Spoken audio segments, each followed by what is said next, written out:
So let's talk about these two teams because I love this matchup.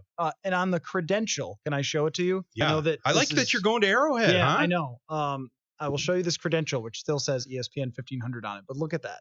Like it's got the old school helmets. Oh, yeah. That looks like from Super Bowl IV right Yeah, there. right. The Tarkenton face guard. Yes. And just like these are classic logos, classic teams. And aside from early success, and I mean very early success in their franchise, super similar to having great teams all the time. They get right to the precipice of excellence, and then they find some way to not win. I mean, Marty Ball is classic, right? Marty Schottenheimer. Every time he would get just right there and have a great AFC team. Championship game letdowns. I mean, they had a 13-3 season with Steve Bono as their quarterback. Steve DeBerg, too. Remember DeBerg? Yep. The 90s where they could only get so far. They had a game with Joe Montana quarterback where Bruce Smith basically ends his career, knocks him out of the game. They have legendary players all over the field. Derek Thomas, Neil Smith, Marcus Allen. And yet, no Super Bowls in recent history for the Kansas City Chiefs. And it feels so much like the Vikings. Like they're relevant all the time.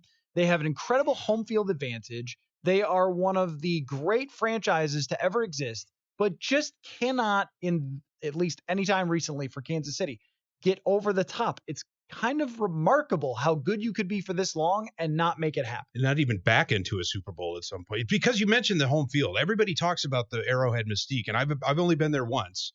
But it's a great scene. It's a great vibe. For an outdoor stadium, that place can rock, and it can be very intimidating for visiting teams, and it has been for 35, 40 years. But you mentioned they seem to be, I don't know if they're so much snake bitten, but they haven't been able to show up in big games. And a lot of it's been because of their quarterback play. You know, they had Montana on the back end. Bono, they just kind of wandered around with him and got into the playoffs. Steve DeBerg was about 90 years old when he was playing for them and starting and thriving. So you wonder if Patrick Mahomes could be the key that unlocks this. Their division is wide open for them to roll through. There's nobody really doing much in the AFC West at all. They're in a position they did luck out. Mahomes didn't obviously have season-ending surgery. I mean, there's still this mystique about whether he may even play next Sunday. Yeah, so, probably not. No, I think it's pretty wise that he doesn't. A neologist tweeted at me and said a neologist. Yeah, well, I said earlier there was a video out there of Mahomes trying to run, and I said I'm not a neologist. But when was this, before the game the other night? No, just today at practice with them warming up. But, they leaked a video? Yeah, well, it's out there. You're allowed to take video if this is the way for the Vikings, at least. So probably with Kansas City too, for the first 10 minutes of practice. Oh, that's right. So the warm-ups. I'm sorry. They took video of the warm-ups, and a real neologist named Ryan, who follows me on Twitter, he said that he would be really surprised if Mahomes plays with this particular injury. And he said, even though these guys could be superhuman, he should probably just get healthy and have, of course, a long career when he's healthy and not risk it's week 9. It's not week 16. This is not a winner take all type situation. You are playing the long game here, I would assume. So, although, Matt Moore, he's okay. Matt Moore better than you think. But let me, real quick, we had a few people called Jonathan. It was Dwight Smith who was. Oh my God! I just smeared Fred Smoot. Well, but it's Fred Smoot had. Smoot did other things, didn't he? He had some things. Somebody help look him up. Please help me out. I don't want to get sued. Fred was proud of. Smoot was on the boat. Yeah. He's tarred. Never mind. He was the one who was really happy with the boat. I think it was really honest about. He might have been. He might have been involved with the hiring of the talent from Atlanta. I better not say anymore because I'm just throwing details on the wall now. I don't think Fred's gonna be mad about it. But I did get somebody tweet at me, Smith in the stairwell. Yeah, that's Smith. So sorry, Fred Smoot. I was asking Sage Rosenfels earlier this question, and we played a little Law and Order and made our cases for Kansas City and the Vikings as Super Bowl contenders, like legit Super Bowl contenders, and which team has a stronger case. And he made the case for Kansas City. I made the case for the Vikings, largely based on the fact that the Patriots still exist in the AFC, and the Vikings would not have to play them until the Super Bowl.